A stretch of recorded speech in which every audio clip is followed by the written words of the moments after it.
a WikiVidi documentaries production. Don't forget to like and subscribe. Enjoy. Donald O'Connor.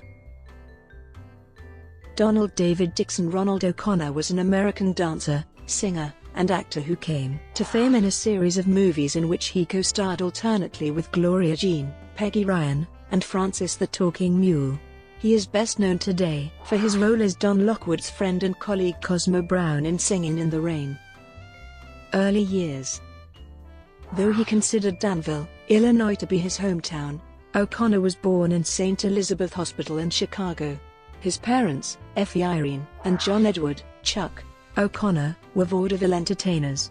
His father's family was from Ireland. When O'Connor was only 2 years old, he and his sister Arlene, who was 7 at the time, were in a car crash outside a theater in Hartford, Connecticut. O'Connor survived, but his sister did not. A few weeks later, his father died of a heart attack while dancing on stage in Brockton, Massachusetts. Paramount. O'Connor signed a contract at Paramount. He appeared in Men with Wings as Fred McMurray's character as a boy, and in Sing You Sinners as Bing Crosby's younger brother. He was in Sons of the Legion, then had the lead in a B picture, Tom Sawyer, Detective, playing Huckleberry Finn. O'Connor was in Boy Trouble and played John Hartley as a young boy and unmarried. O'Connor was billed fourth in $1 Million Legs with Betty Grable and played Gary Cooper as a young boy in Beau Geste. Night Work was a sequel to Boy Trouble, and he was in Death of a Champion. In 1940, when he had outgrown child roles, he returned to vaudeville. Universal.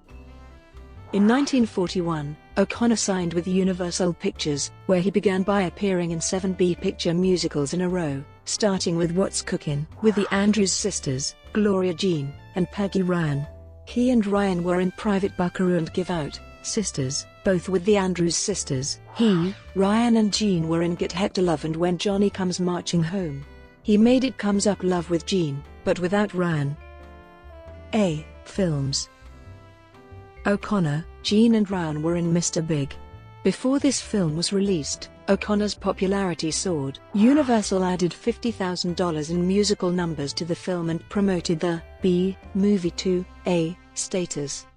O'Connor and Ryan were in Top Man and Chip Off the Old Block. They both had cameos in Universal's All-Star Follow the Boys. On his 18th birthday in August 1943, during World War II, O'Connor was drafted into the United States Army. Before he reported for induction on February 6, 1944. Universal already had 4 O'Connor films completed. They rushed production to complete 4 more by that date, all with Ryan: This Is the Life, The Merry Monaghan's, Bowie to Broadway and Patrick the Great. With a backlog of 7 features. Deferred openings kept O'Connor's screen presence uninterrupted during the 2 years he was overseas. Return from war service. Upon his return, a merger in 1946 had reorganized the studio as Universal International. The studio paired O'Connor opposite their biggest female star, Deanna Durbin, in Something in the Wind. He starred in Are You With It?, Feudin', Fussin' and A Fightin', and Yes Sir, That's My Baby. Francis. In 1949, he played the lead role in Francis, the story of a soldier befriended by a talking mule. The film was a huge success.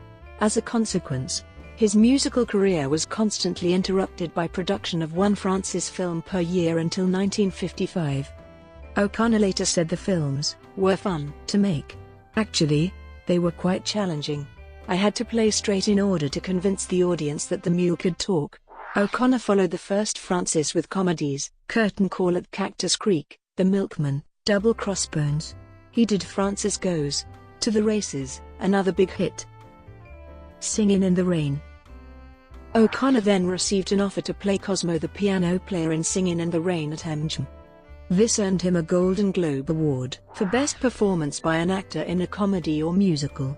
The film featured his widely known rendition of Make 'Em Laugh. O'Connor said he smoked around 4 packs of cigarettes a day during filming.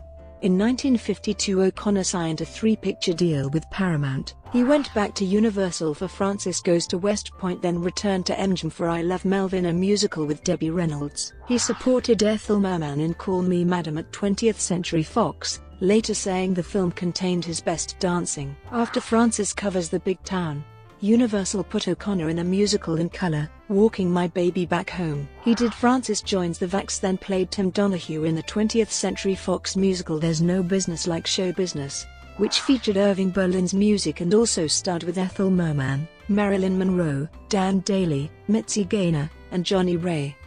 It was because of the Francis series that O'Connor missed playing Bing Crosby's partner in White Christmas. O'Connor was unavailable because he contracted an illness transmitted by the mule, and was replaced in the film by Danny Kaye. He starred in The Donald O'Connor Show for one season. O'Connor was a regular host of NBC's Colgate Comedy Hour. O'Connor was reluctant to keep making Francis films, but agreed to Francis in the Navy. Arthur Lubin, who directed the films, later recalled that O'Connor got very difficult to work with after a while. He started drinking and I think he had problems at home. He started swearing at me and being late on set. O'Connor and Crosby united on Anything Goes at Paramount. That studio also released the Buster Keaton story, in which O'Connor had the title role. He hosted a color television special on NBC in 1957, one of the earliest color programs to be preserved on a color kinescope. An excerpt of the telecast was included in NBC's 50th anniversary special in 1976. 1960s films. O'Connor teamed with Glenn Ford in Cry for Happy and played the title role in The Wonders of Aladdin. He subsequently focused on theater work, then returned to films in the Sandra Dee comedy That Funny Feeling. In 1968, O'Connor hosted a syndicated talk show also called The Donald O'Connor Show. He suffered a heart attack in 1971. 1970s. O'Connor overcame alcoholism after being hospitalized for 3 months after collapsing in 1978.